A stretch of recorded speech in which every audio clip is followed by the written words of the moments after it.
É muito comum as pessoas lerem livros e passarem a repetir o que os autores escreveram. Esses são meros repetidores dos conhecimentos alheios. Não pensam por si mesmos, muitas vezes. Não refletem nem questionam o que os outros escrevem, quando isso sempre deveria ser feito.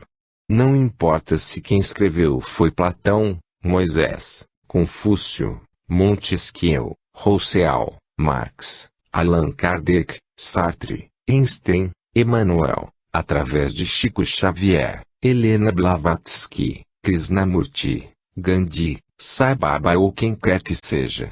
Devemos sempre analisar criteriosamente o que está escrito, não passando a seguir os autores tão logo acabemos de ler o seu livro. Espero que o leitor faça isso em relação a esta obra. Analise, reflita, tire suas conclusões. Isto é o mais importante. Não parta do princípio de que eu sou dono da verdade, porque de fato seguramente não sou. Sou tão imperfeito e falível quanto você e os outros seres humanos. Erro muitas vezes em meu julgamento, e procuro estar sempre revendo minhas posições em relação a tudo na vida. Procuro reformar minhas opiniões e posições quando alguém me mostra que estou errado, e quando assim reconheço. Cristalizar-se numa ideia é o princípio da morte. A vida é dinâmica, e nós somos eternos mutantes.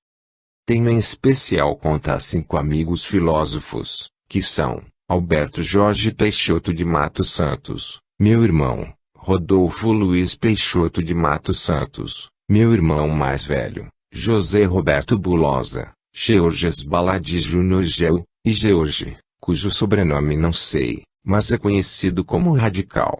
São espíritos altamente críticos e observadores, e profundos pensadores. Sobre os 3 últimos já falei em capítulo anterior. Jorge despertou espiritualmente junto comigo, em 1976, quando começamos a filosofar sobre Deus. Nessa época tinha 17 anos, e ele 16. Foi quando conhecemos Gregório, de quem falei na primeira parte do Sanakam. Jorge e eu somos velhos conhecidos, de milênios. Muitas farras juntos, guerras, mulheres, bebida e muitas outras coisas, nesta e em outras vidas. Rodolfo, meu irmão, é um espírito que posso literalmente considerar maduro. Pensador crítico, equilibrado, sensato. É o bom senso encarnado. Mais do que ele só meu pai, Durval Matos. Rodolfo saiu de casa com 17 anos, o que sem dúvida contribuiu para a aceleração de seu processo de maturação espiritual. Estudou no ITA, em São José dos Campos, São Paulo. Começamos a filosofar juntos em 1978, na época áurea de meu despertar espiritual, e quando ele vinha passar as férias com a família. Eu e Rodolfo levamos anos discutindo, filosoficamente, a questão da disciplina, se necessária ou não para o crescimento espiritual. Pelo menos 10 anos levamos nessa discussão. Assuntos da maior importância também, como a autorrepressão, ou o deixar fluir foram objeto de longas discussões filosóficas entre nós. Foi Rodolfo quem me disse certa vez, depois de eu ter lido vários livros de Krishnamurti, que era hora de ler o livro Liberte-se de Krishnamurti parodiando o livro Liberte-se do passado, desse autor citado. Isso bem demonstra um espírito ao mesmo tempo gozador mas pensador independente, livre, que não fica preso ao autor ou ao guru. Recentemente tive oportunidade de conversar com Rodolfo sobre um assunto que há muito não falávamos, e que é um calcanhar de Aquiles dos espiritualistas em geral: comer ou não comer carne, eis a questão. O que colocarei aqui é parte de nossa conversa, de acordo com o que me lembro, e com alguns acréscimos, e se o leitor entender que se trata de bobagem, quero que pense que a autoria da bobagem é minha. Nós, seres humanos, começamos a comer carne, animal, desde o início da própria humanidade. O homem começou a sua existência comendo carne. Recentemente, em programa veiculado na TV Educativo da Bahia, tive a oportunidade de ver as técnicas de caça de vários espécimes animais. Dentre elas, vi a caçada feita por um grupo de chimpanzés a um macaco de outra espécie. Para mim, confesso, que sempre achei que os símios eram herbívoros, como os gorilas, orangotangos e os próprios chimpanzés. Foi uma tremenda surpresa ver e saber que esses macacos caçam e comem outros macacos, devorando sua carne crua, pois macacos não fazem fogo. Assim, vemos que nossos antepassados do reino animal já comiam carne.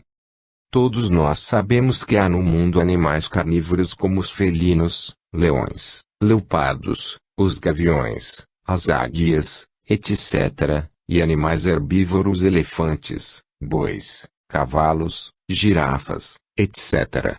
E ninguém sabe ao certo quando nem por que houve essa diferenciação. Será que os herbívoros não comem carne por causa do colesterol, ou porque a sua energia fica impregnada na aura, ou ainda porque tem compaixão para com os outros seres vivos? Acho que não é por aí. Mas não sei sinceramente seus motivos.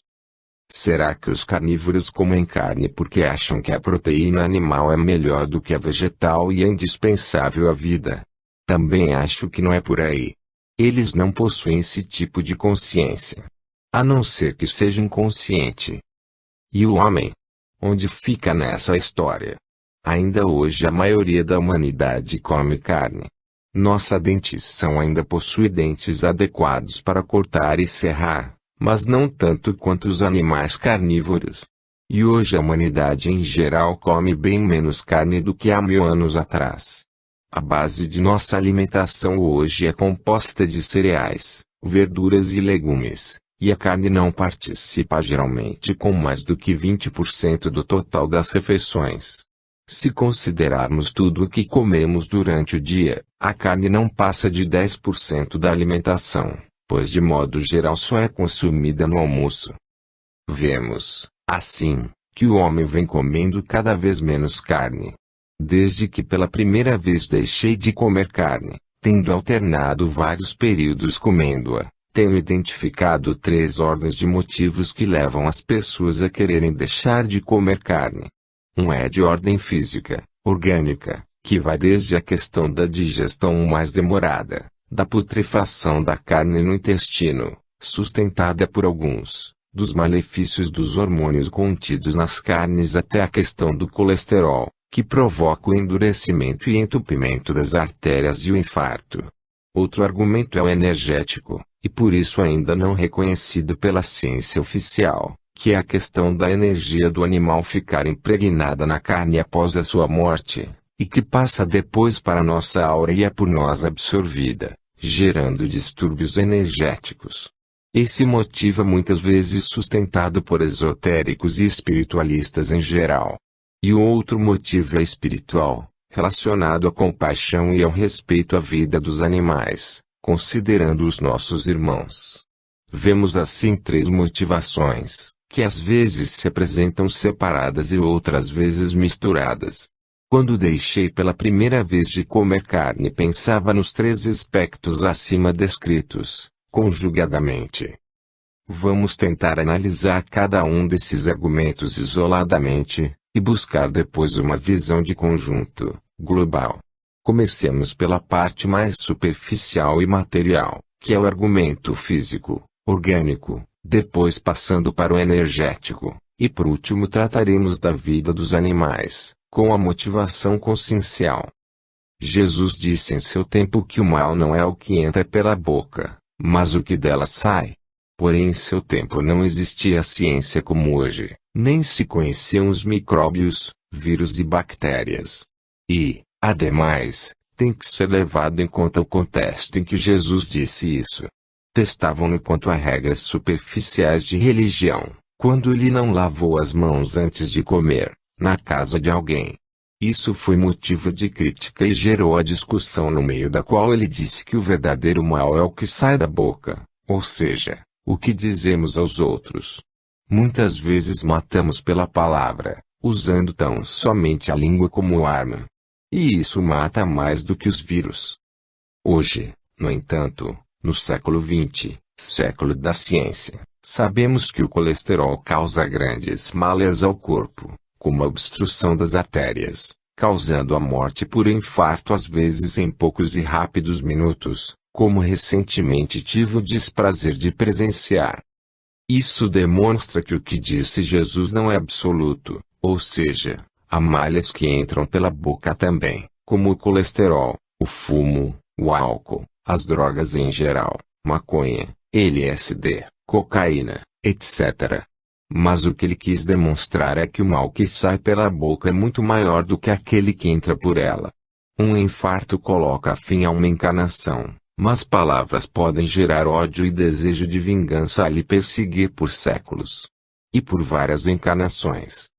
As pessoas que possuem problemas cardíacos, principalmente de obstrução das artérias, são normalmente recomendadas a evitarem carnes gordas, e a comer apenas carnes magras, sem gordura, sem fritura, de preferência grelhadas.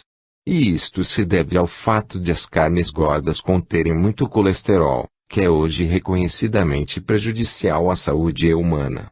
Assim, muitas pessoas têm diminuído o consumo de carne ou até deixado de comê-la por causa de problemas de saúde, notadamente ligados ao colesterol. E há quem diga que os hormônios injetados nos animais, para aceleração do crescimento, bem como as vacinas, causam problemas também àqueles que comem muita carne. Mas isso, que seja do meu conhecimento, não foi ainda comprovado. Há pessoas que comem carne de boi, de porco e de galinha a vida toda e nada sentem. E vivem muitas vezes 80, 90 ou mais anos com saúde. Isso mostra a relatividade do malefício da carne.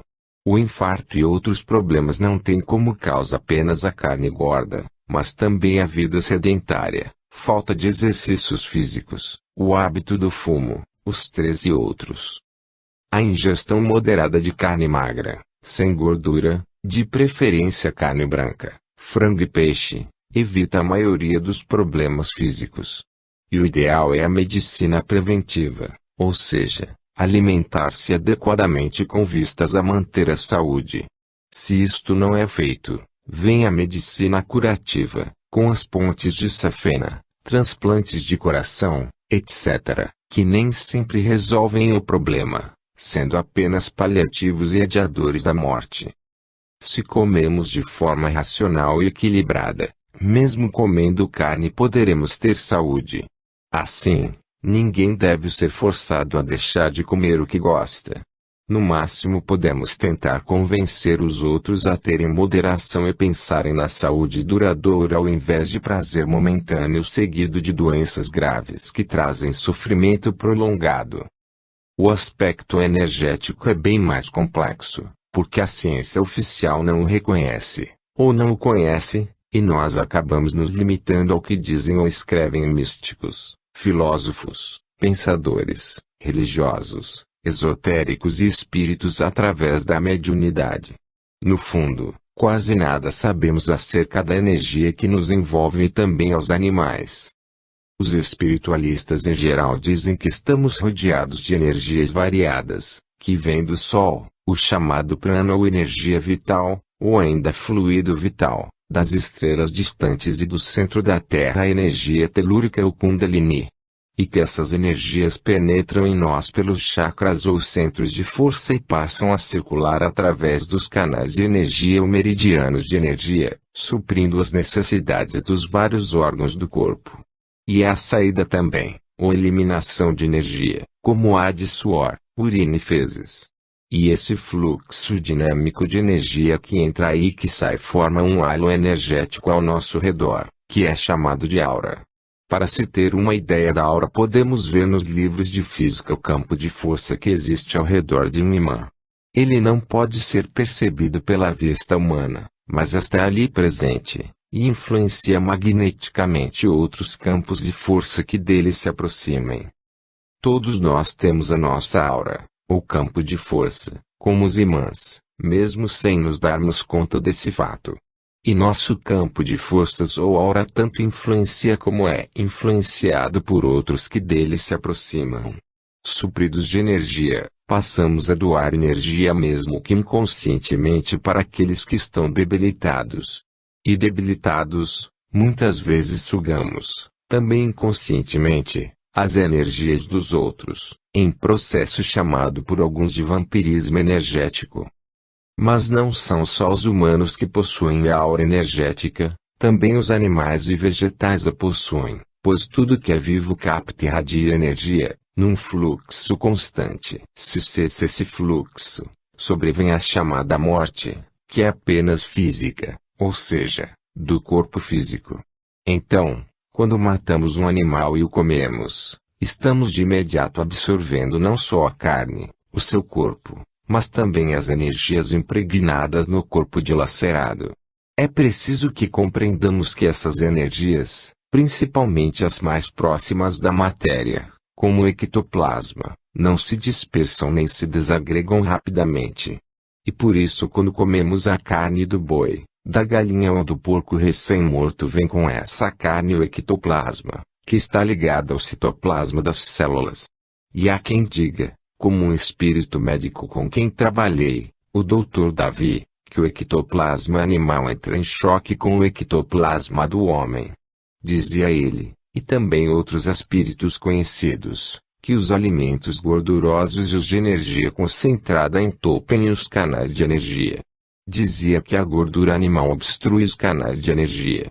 E essa obstrução impede a livre circulação da energia pelo corpo e a sua distribuição pelos órgãos e células, causando as várias doenças. Dessa forma, são mais ou menos esses os argumentos usados por aqueles que não comem carne por questões energéticas. No que tange aos motivos espirituais ou filosóficos, há duas ordens de argumentos, uma levando em conta a imortalidade também dos animais e a outra levando apenas em conta o direito à vida que possuem os animais, mesmo que morrendo nada deles sobreviva. Ou seja, tanto os reencarnacionistas quanto aqueles que não aceitam a reencarnação podem não comer carne em respeito aos animais e ao seu direito à vida. Mas os primeiros possuem motivação mais profunda. Acreditam que matando os animais estamos atrapalhando a sua evolução, ao cortarmos e interrompermos uma encarnação. O assunto é por demais complexo. Precisamos analisar a vida dos animais livres na natureza para termos uma ideia exata a respeito do assunto que ora tratamos. Pensemos em uma floresta, como a amazônica, ou uma selva na África. O que constatamos é que os animais não vivem muito tempo, ou seja, não chegam as mais das vezes à velhice, porque a luta pela vida e a cadeia alimentar quase sempre interrompe as existências no reino animal em idade não muito avançada. Somente os animais mais fortes vivem mais tempo, como os leões, os ursos, os leopardos e os elefantes.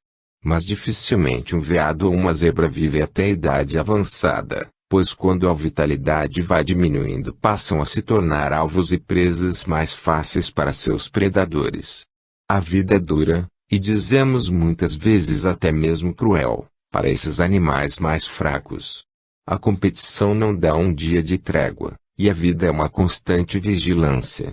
Um momento de distração na selva pode significar a morte, e todos lutam pela vida, pois esse é o comando interior do instinto.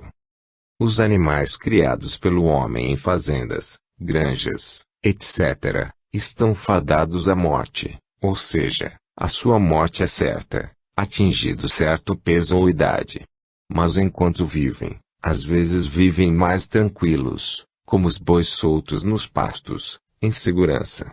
Quanto tempo duraria um bezerro numa selva africana, repleta de leões e outros animais carnívoros? E um pintinho, quanto tempo viveria na selva amazônica? Como vemos, a vida dos animais, em geral, não é moleza. Nem na selva, livres, nem em confinamento. Mas essa é a sua destinação, nesse ciclo de vida na Terra. É o seu caminho de crescimento, a que foram e são lançados para evoluir. Não podemos dizer que estamos atrapalhando a sua evolução ao matá-los para comer, pois assim também seríamos forçados a concluir que Deus os cria para a morte cruel nas selvas, nas garras e dentes afiados dos caçadores. A morte nos matadouros é mais rápida e menos cruel do que a morte a dentadas que normalmente ocorre nas selvas. Se eles não tivessem que passar por essas experiências, por que Deus os teria colocado nessa situação? Injustiça divina, crueldade divina, falta de controle divino? Não, sabemos que nada acontece sem a permissão e o conhecimento de Deus. Ninguém passa por nada que não precisa passar. Portanto, mesmo sem que compreendamos ainda com profundidade o porquê disso tudo que vivem os animais, com certeza não é em vão, pois Deus nada faz inútil. Os animais devem crescer mesmo na dor, na luta, na competição. A luta pela vida desenvolve a inteligência, a destreza, a astúcia, os reflexos, etc. A questão da sensibilidade humana em não querer causar dor aos animais é uma outra questão. Se você já não consegue colocar caranguejos vivos num caldeirão de água e vê-los se debaterem até a morte enquanto a água ferve, ou cortar o pescoço de uma galinha e vê-la sangrar até morrer, ou ainda matar um porco ou um boi, é sinal de que sua sensibilidade à vida está ampliada. Muita gente já não consegue fazer isso. E é por isso que Ramatiz dizia que se as pessoas cada uma tivessem que matar os animais para comer, a maioria não comeria carne. Mas como encontramos nos supermercados os animais já mortos e limpos, e muitas vezes já tratados, não nos defrontamos tanto com a questão da morte deles, e não temos dramas de consciência. A consciência cósmica, ou divina, está presente em tudo que existe no universo. Nada há que não possua consciência. Ser autoconsciente é uma outra história. Há consciência nos minerais, nos vegetais, nos animais e nos homens, mas só estes últimos são autoconscientes. E todas as unidades consciência, ou individualidades espirituais, passam por várias etapas no universo físico. Os animais e homens reencarnam, dentro de um processo de evolução contínua. E não perdem a sua individualidade após a morte do corpo de carne. Não importa o tipo de morte que tem uma galinha, se pelas mãos do homem ou nas garras de uma onça, ela sempre sobreviverá como entidade espiritual individualizada. A questão de matar ou não, comer ou não a carne dos animais deve ficar como opção de cada pessoa, de acordo com seu gosto, seu paladar, seu nível de consciência e respeito aos animais e seus objetivos espirituais, além do conhecimento científico relativo aos males contidos na carne e as energias nela impregnadas. Tudo depende de cada um, de como vê a vida dos animais e a sua própria. Ninguém pode forçar os outros a deixar de comer carne, porque esse hábito é natural, e mais antigo mesmo que a própria existência humana. E não tem nada de contrário às leis de Deus.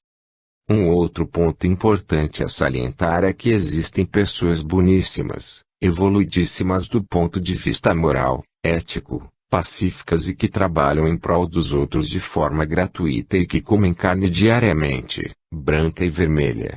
E isso não as desmerece em nada. Em contrapartida, há vegetarianos extremamente egoístas, agressivos, orgulhosos e vaidosos e que nada fazem pelos outros se não for por dinheiro. Isso demonstra que não é o comer ou não comer carne que determina o tipo de comportamento humano, nem mede o nível de nossa evolução espiritual. Melhor comer carne de animais e conviver pacificamente com os homens do que ser vegetariano e viver em luta agressiva com os homens. Por isso, acredito, é que Jesus, profundo conhecedor que era da alma humana, não deu importância a essa questão no seu tempo, e apenas disse que mal era o que sai da boca, mais do que o que entra. E ele até ajudou os pescadores a pegarem peixes no lago de Genizaré. Sabia ele que aquilo não era antinatural, nem nenhuma aberração, e levantar polêmica em relação à vida dos animais seria desviar a atenção das pessoas em relação a questões mais urgentes e importantes, como a transformação do homem em relação ao homem, o perdão das ofensas, o amor incondicional, etc. Talvez até Jesus não comesse carne, mas isso não está escrito em lugar algum nos evangelhos. Vinho ele tomava, o que demonstra que não era radical como muitos naturalistas e vegetarianos de hoje.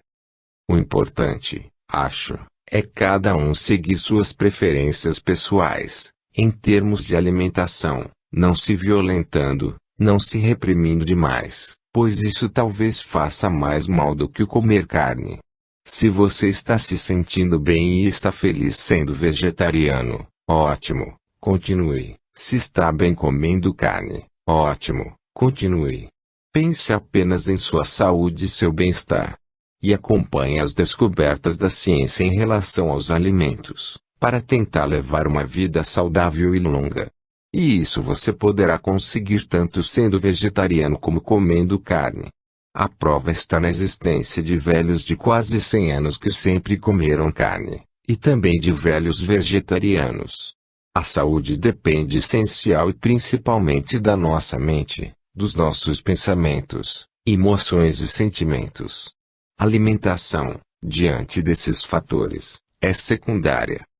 Escolha seu próprio caminho, não importa o que diga ou escreva quem quer que seja. Nenhum mestre ou guru conhece suas necessidades melhor do que você mesmo. Muita paz. 11. Uma das coisas que mais preocupam as famílias hoje, bem como os governos dos diversos países, são as drogas. O combate a elas, tanto através de propagandas para desestimular o seu uso quanto através de repressão ao narcotráfico, se constituem em frentes de batalha incansáveis. É preciso reconhecermos que somente existe o tráfico e comercialização das drogas porque existem usuários, ou seja, consumidores. E somente existem estes porque existem os produtores e vendedores das drogas. Dessa forma, não se pode acabar com a produção e comercialização sem que as pessoas deixem de usar drogas, porque elas são as destinatárias finais das drogas. E não se acaba com o consumo sem acabar com a produção, comercialização e divulgação das drogas. Uma pessoa que tenha nascido em uma localidade onde as drogas nunca tenham chegado, e que nunca tenha ouvido falar delas, jamais sentirá desejo e vontade de experimentá-las. Assim como um índio que vive sem contato com a nossa civilização, no meio da selva amazônica, nunca teve vontade de tomar qualquer dos refrigerantes, porque nunca ouviu falar deles. E por que as pessoas procuram as drogas? Esta é uma pergunta que todos se deveriam fazer, antes de apenas criticar e taxar de viciados aqueles que a consomem. E quais os efeitos das drogas no nosso corpo e na nossa mente? A ciência tem estudado isso, mas ainda sabemos muito pouco, principalmente no que tange a mente, porque ela não é algo palpável nem mensurável. E seus efeitos são diferentes em cada pessoa, porque nenhuma mente nem nenhuma personalidade é igual a outra. Em síntese, os efeitos das drogas na nossa mente são mesmo imprevisíveis. Você nunca sabe exatamente como vai se comportar após cheirar cocaína, fumar maconha, tomar LSD ou simplesmente cheirar lança-perfume ou o cheirinho da loló. Na nossa sociedade ocidental, há drogas lícitas e drogas ilícitas. O que é isso? Há drogas que têm a sua produção, circulação e consumo legalizadas, autorizadas e permitidas, como o álcool e o tabaco, e drogas que não têm circulação nem produção permitidas, como a maconha, a cocaína, o LSD e outras. Umas drogas fazem mais mal ao corpo, e outras mais à mente, à personalidade. O tabaco, por exemplo, segundo os cientistas, faz mais mal ao corpo do que a marijuana, maconha. Mas esta é muito mais prejudicial à mente do que o tabaco, pois pode desestruturar completamente a personalidade, e alienar a pessoa da realidade que a cerca. É relevante a análise de alguns pontos acerca das drogas. Por exemplo, o cigarro, tabaco, produz dependência orgânica, ou seja, vicia, como hoje reconhecem os cientistas americanos, depois de décadas de omissão a respeito. Mas dizem que ele não produz dependência psíquica, no que não concordo. Há dependência também psíquica nos tabagistas inveterados. Mas o tabaco não aliena mentalmente as pessoas da realidade. Você pode levar uma vida inteira fumando e permanecer encaixado dentro dos padrões sociais estabelecidos. Ou seja, pode ser considerado perfeitamente normal, produtivo, ativo, inteligente, etc., e apenas será candidato talvez a um câncer de pulmão, de esôfago, de laringe ou outro tipo mais exótico. Ninguém se torna violento por fumar uma ou duas carteiras de cigarro por dia. Nem atrapalha a vida dos outros de um modo geral, nem perturba os outros, salvo pequena perturbação que causa com a fumaça do cigarro, pior ainda se for de charuto ou cigarro de palha, e as bagas deixadas dentro de xícaras ou copinhos descartáveis. Com o álcool a coisa já é um pouco diferente. Droga também lícita, como o tabaco, é uma das maiores causas de acidentes de automóvel, e frequentemente está associado a crimes e brigas. Normalmente, quando ingerido em doses não exageradas, o álcool não aliena da realidade. Porém, quando sorvido com frequência em grandes quantidades, pode levar ao chamado delirium tremens, que é característico dos alcoólatras em estágio avançado. O álcool muitas vezes torna a pessoa agressiva, mesmo aqueles que não são normalmente. Conheço vários casos assim. Talvez por liberar facetas desconhecidas ou reprimidas de nossa personalidade, ou quem sabe abrir-nos a influências de desencanados que estão próximos bebendo conosco, pois o álcool desestabiliza a circulação de energia e baixa as nossas vibrações, e consequentemente as nossas defesas energéticas. Um médium bebendo, normalmente é um desastre. Fica sem defesa e abre as portas. O álcool afeta rapidamente nosso sistema nervoso, e dizem alguns fisiologistas que o sistema nervoso, os neurônios, tem eletividade pelo álcool, o que significa que o álcool entrando na corrente sanguínea busca logo os nervos, tornando-os cada vez mais insensíveis. Por isso depois de algumas doses não mais possuímos o mesmo reflexo nem a mesma lucidez. E isso causa diariamente muitas mortes em acidentes de carro, nas cidades e estradas. Amigos podem acabar brigando em um jogo de palitinho, e se matarem, como aconteceu certa vez no interior da Bahia, em uma farra etílica. E depois resta o remorso para o resto da vida. Em estado normal dificilmente isso aconteceria. Embriagadas as pessoas muitas vezes se tornam ridículas, fazendo coisas que jamais fariam em estado normal. Isso demonstra que o álcool desativa certos freios inibidores morais, éticos, etc. Rompe com os valores, com o bom senso, e às vezes até com a sanidade. Quantas coisas já vi fazerem sob o domínio do álcool. Segundo um espírito amigo meu, quando ingerimos grandes quantidades de álcool, ele somente desaparece por completo de nosso corpo e de nossa aura pelo menos 2 dias depois. E por isso nesse período ninguém que tenha bebido em grande quantidade pode dar passe, reiki, jorei ou fazer qualquer trabalho de doação de energia. E ainda, o consumo habitual de álcool dificulta a liberação de ectoplasma no homem. Quem bebe habitualmente não pode trabalhar com cura energética. Infelizmente nossos governos ainda permitem a propaganda de bebidas alcoólicas e de cigarro na televisão, incentivando seu consumo com isso. E o pretexto: impostos sobre esses produtos.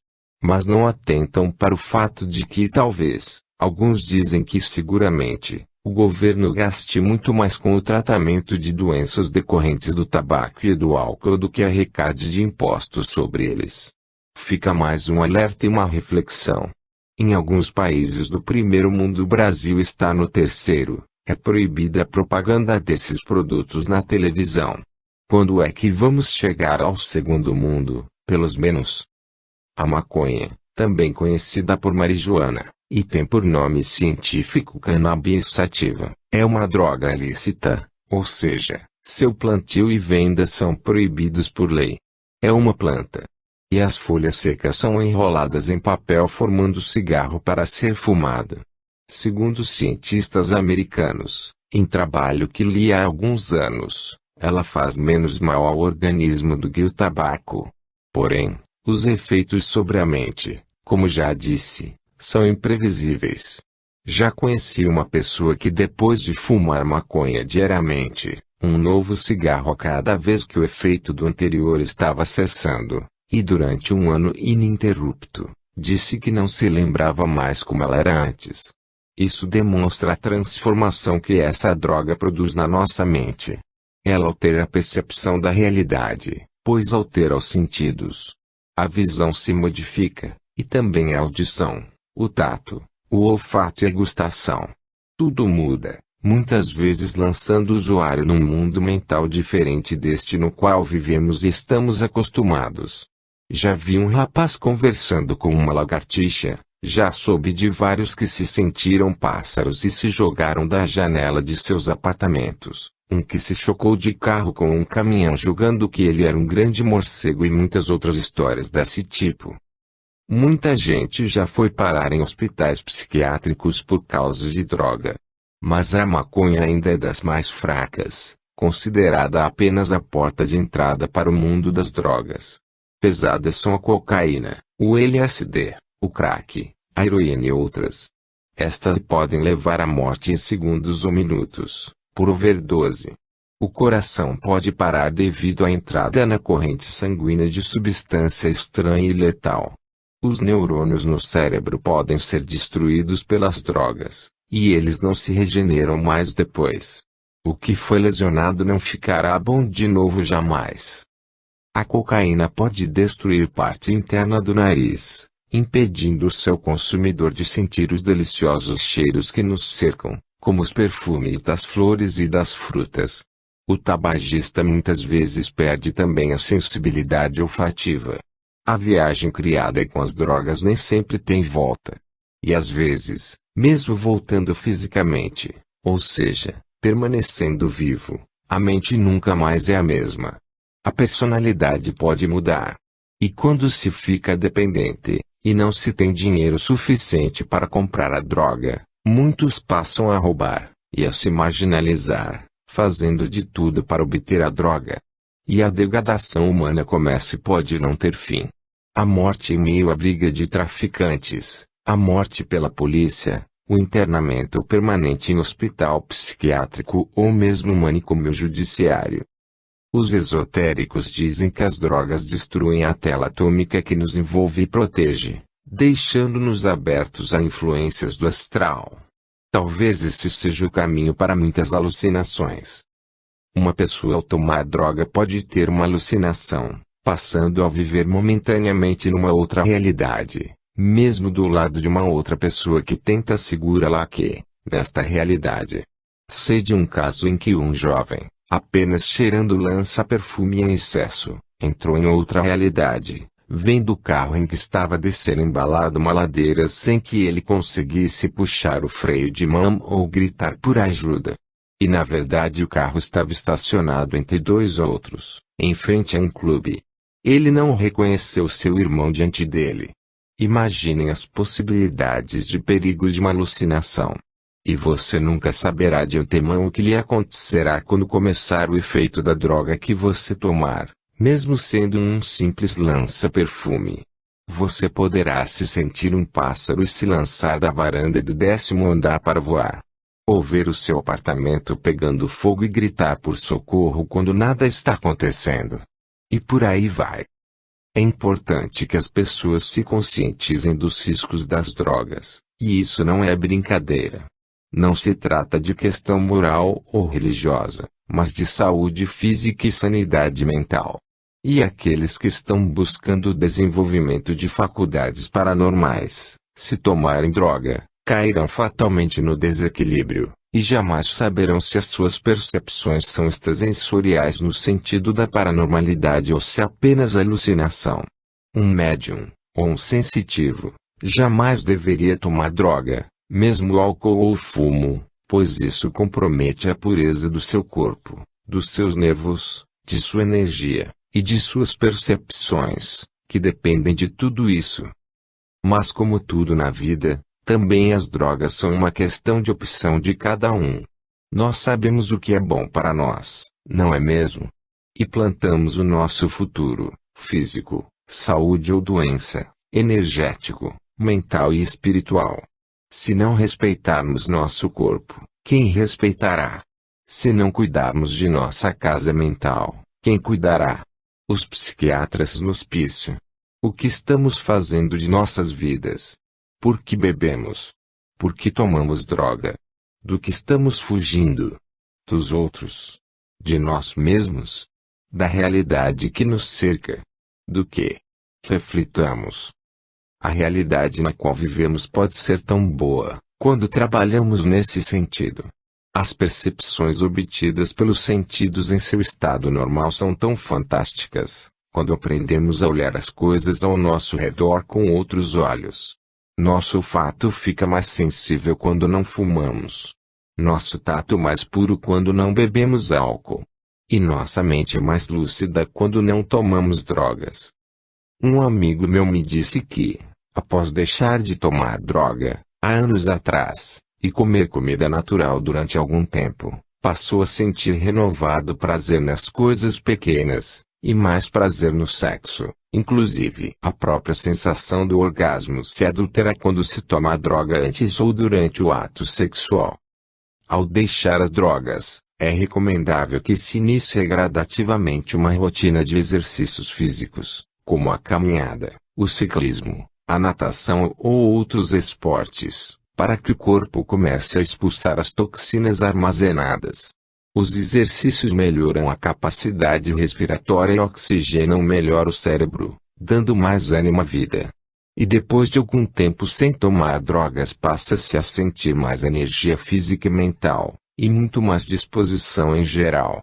Uma das mais eficazes maneiras de afastar os jovens das drogas é incentivar a prática de esportes, pois os atletas precisam de fôlego, resistência e condicionamento físico, o que não se obtém usando drogas, ou mesmo fumo e álcool com frequência. Reflita sobre tudo isso, e se você toma droga, álcool ou fuma, pense na razão de você fazer isso. Que necessidade você tem de beber álcool? E de fumar? E de sentir as coisas de forma diferente do que são na realidade? Você está fugindo de algo? Está fugindo de você mesmo? Você não poderia mudar a realidade que lhe cerca sem as drogas e alienação? Para que você precisa de pontes? Não vale a pena tentar ser você mesmo e encarar as coisas como elas são, e de frente. Muita paz. 12. Costumamos dizer que o que é produzido pela natureza é natural, e o que é construído pelo homem não se enquadra na definição de natural. Natural é o instinto animal, a reprodução das flores, através do seu sistema de pólen, a chuva, a neve, o amor, a atração sexual entre machos e fêmeas, etc. Livres na natureza, todos os animais sentem-se atraídos para o sexo, sentem-se impelidos para o sexo, de forma instintiva. Não há pensamento nos animais, como há em nós humanos. Os animais não questionam a atração sexual, nem recusam esse impulso que vem de dentro. Não há animal celibatário, abstêmio. A atividade sexual é plenamente natural.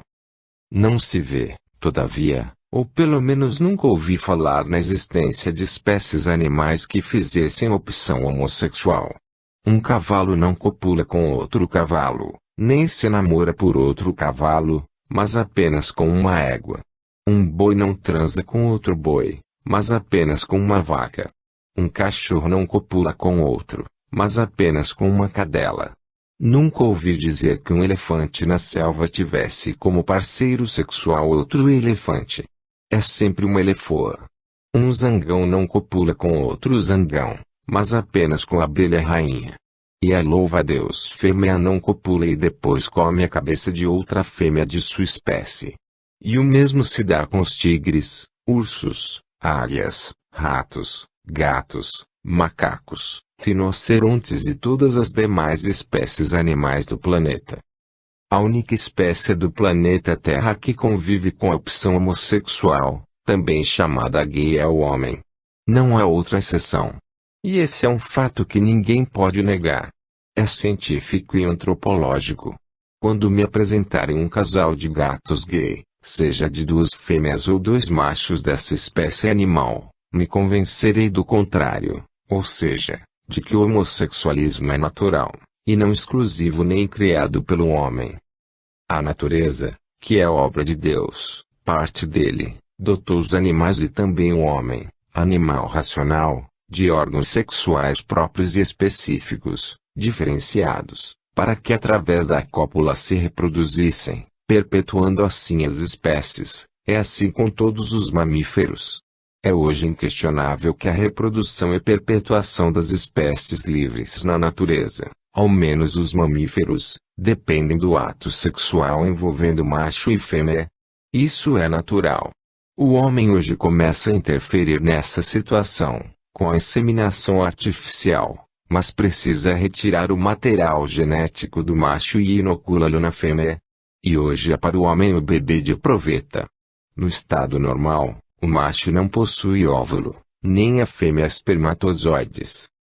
No estado natural, os animais precisam do ato sexual, ao qual são impelidos pelo instinto, a fim de perpetuarem a espécie. O sexo é a base da reprodução dos mamíferos. Sem sexo, não há reprodução, salvo a inseminação artificial, que é a exceção à regra. Sem a polarização sexual, com a existência de machos e fêmeas, não há reprodução de corpos da mesma espécie. E com a opção homossexual, a reprodução da espécie desaparece, seja ela qual for. E como visto, somente o homem, espécie humana, faz essa opção.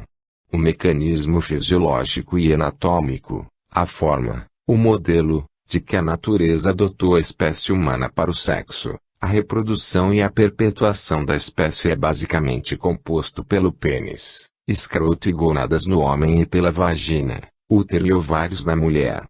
Há órgãos internos e externos em ambos os sexos. E o mesmo se dá basicamente nos animais machos e fêmeas. Para a concretização do ato sexual, cópula, nos moldes construídos pela natureza, que visa principalmente a reprodução, faz-se indispensável a existência do pênis e da vagina, e a penetração de um no outro. Na natureza, sem que o pênis penetre na vagina, e sem que haja ejaculação do sêmen do macho no interior da fêmea, não há reprodução da espécie, não há gravidez, e a espécie não se perpetua, salvo entre algumas espécies, como peixes, que colocam o esperma na água para fecundar os óvulos colocados pelas fêmeas. Anatomicamente falando, o pênis e a vagina foram feitos um para o outro, literalmente. E isso serve em relação a todas as espécies animais que, como os mamíferos, copulam. Pode observar um cavalo, um boi, um gato, uma mosca ou qualquer outra espécie da natureza copulando com a fêmea da respectiva espécie e verá a penetração do pênis na vagina. Não há exceção. Quando garoto, muitas vezes matei moscas que se encontravam em ato de cópula, e quando separadas, pude ver o pênis ereto do macho, e de tamanho que me chamava a atenção, em relação ao seu tamanho. A vagina da mosca fêmea deve ser bem profunda. Isso em termos biológicos prova a importância dos órgãos desse inseto para a perpetuação da espécie, que vive pouco tempo, mas se reproduz rapidamente em grande quantidade. O pênis e a vagina se encaixam perfeitamente um no outro, como deve ser a mão na luva, ou a chave na fechadura. Duas chaves sem fechadura não têm utilidade, o mesmo se dando com duas fechaduras sem uma chave. Para que servem? E em termos de reprodução biológica das espécies, o casamento entre dois machos ou duas fêmeas não faz sentido algum.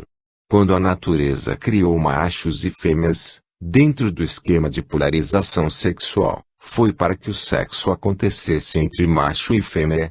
A natureza nunca perverteu esse esquema. Foi o homem quem o fez. No corpo humano, como também no dos animais, cada órgão tem a sua função específica, que não pode ser alterada. Por exemplo, nosso coração não pode filtrar o sangue que por ele passa, o que é função dos rins. Não podemos excretar as fezes pela uretra, mas somente pelo ânus, Após passar o alimento por todo o tubo digestivo, intestino delgado, grosso e reto, não podemos gerar, as mulheres, no interior dos intestinos, não podemos enxergar pelas orelhas, nem escutar pelos olhos, e se um homem fizer com uma mulher apenas sexo anal, ela jamais engravidará, porque mesmo que o esperma seja lançado dentro do reto, ele jamais atingirá o útero e as trompas para que possa encontrar o óvulo. A vagina tem função sexual, o mesmo se dando com o pênis, e tanto o homem como a mulher podem sobreviver sem esses órgãos, posto que podem viver sem sexo. A urina sai pela uretra e é independente tanto do pênis quanto da vagina. Assim, a eliminação que se dá pela urina não depende desses órgãos sexuais. O ânus é a boca ou porta de saída do tubo digestivo, e ele controla a saída das fezes, que são os resíduos alimentares que o corpo não aproveitou. São os músculos existentes no ânus que controlam a saída das fezes. Se eles estiverem relaxados o tempo todo, perdendo a sua elasticidade, as fezes sairão de forma descontrolada. No reto existem inúmeras bactérias, e também no ânus. Por isso os médicos e cientistas não consideram higiênico saudável sexo anal. Isso se deve tanto às fezes existentes no reto, ou seja, atrás do ânus, quanto às bactérias existentes na região anal. Há risco, dizem eles, de infecção no pênis, por causa das bactérias, o que pode depois ser transmitido para a vagina. Isto no que diz respeito a quem penetra o pênis em um ânus. E há risco de relaxamento dos músculos do ânus naqueles homem ou mulher, que deixam que penetrem um pênis no seu ânus com regularidade.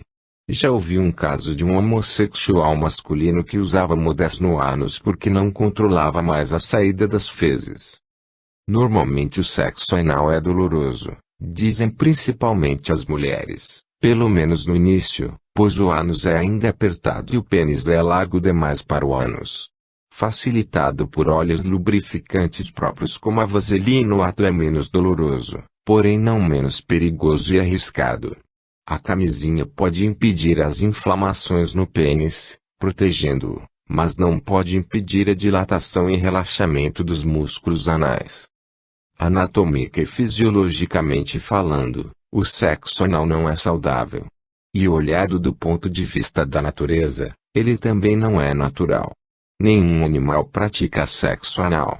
Nem entre dois machos, dois bois, por exemplo, nem entre um macho e uma fêmea, um cavalo penetrando o ânus de uma égua. Isso não existe entre os animais. Como também animais de espécies diferentes não se unem sexualmente, um cavalo e uma vaca ou um cachorro e uma cabra. Só um homem pratica o sexo anal, entre machos e fêmeas e entre dois machos. Como também só o homem pratica sexo com espécies diferentes, com animais, o que é muito comum no interior do país com cabra, égua, etc. O que não é natural, ou seja, o que não é criado pela natureza, sem intervenção do homem, pode ser considerado antinatural se viola as leis da natureza, se vão de encontro à natureza. O que o homem cria mas não vai de encontro à natureza não é antinatural, apesar de não ser natural. O computador, por exemplo, é criação do homem, mas não vai de encontro à natureza, não fere nem viola leis naturais.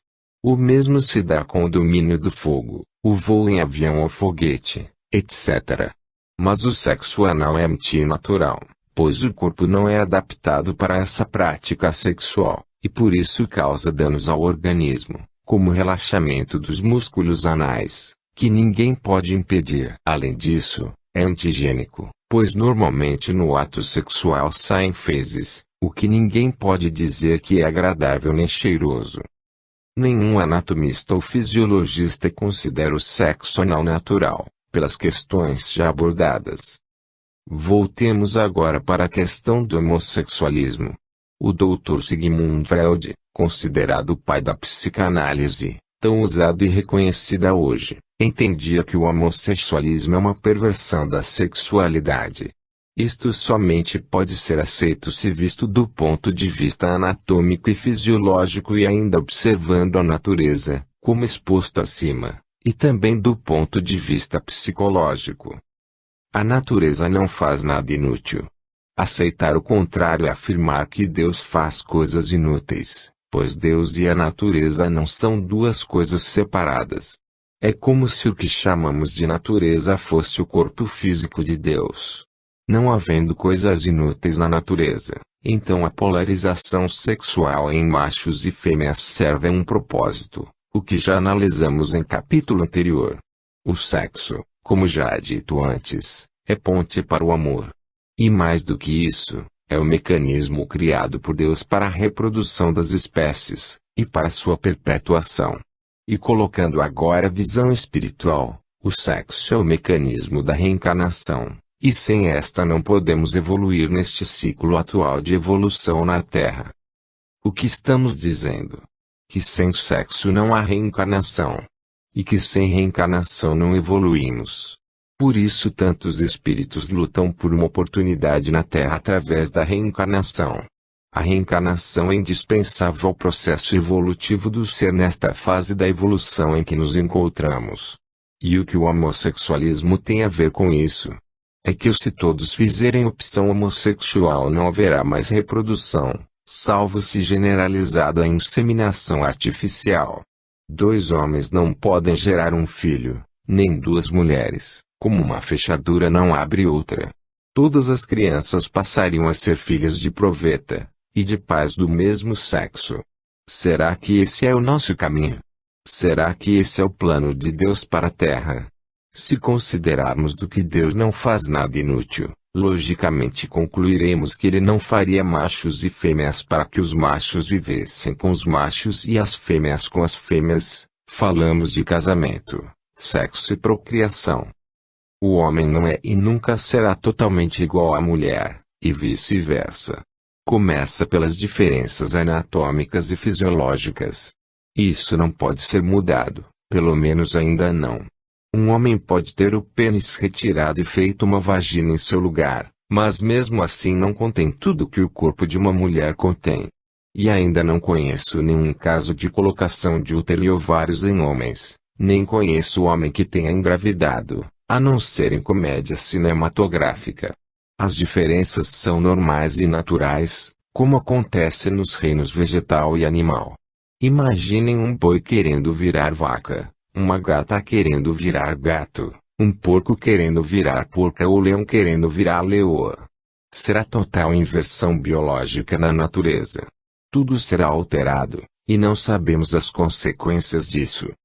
Por que só um homem perverteu a sexualidade de que a natureza o dotou? Essa questão é muito complexa.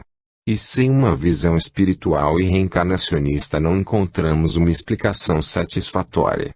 Por isso tentaremos analisar a questão dentro dessa ótica espiritualista. E aliada a ela analisaremos questões como o prazer, o apego e a razão, filha do intelecto, todos eles fatores, ao meu ver, envolvidos na questão do homossexualismo. Já foi abordada anteriormente nesta obra a questão da polaridade sexual dentro do processo evolutivo, inclusive o sexo como ponte e mecanismo a desenvolver o amor. Sabemos que como espíritos antigos temos encarnado muitas e muitas vezes, ora como homem ora como mulher, para absorvermos os aspectos e características de ambos os sexos. E são de fato diferentes certos aspectos dos 2 sexos, e o perfil psicológico do homem e da mulher. Enquanto o homem, sexualmente falando, deseja penetrar na mulher, esta deseja ser penetrada. Isto, por si só, já é uma diferença psicológica. E ela decorre da diferença existente nos órgãos sexuais, pênis e vagina. Enquanto o homem tem o órgão externo, o da mulher é interno. Quando um homem deseja ser penetrado em vez de penetrar, não há um encaixe perfeito e natural entre seu psique e seu corpo. Há um desajuste, ou como diria Freud, uma perversão da sexualidade. O mesmo se dá quando uma mulher deseja penetrar, posto que ela não possui um pênis. Também aí há desajuste psicológico em relação ao corpo feminino. Quando um espírito leva muito tempo encarnando como homem, ou seja, várias encarnações seguidas em corpo masculino, e de repente encarna como mulher, pode acontecer, mas isso não é taxativo e nem sempre acontece, um desajuste psíquico em relação à não aceitação do novo sexo, do corpo no qual se reencarnou, principalmente se houve grande apego ao tipo de prazer sexual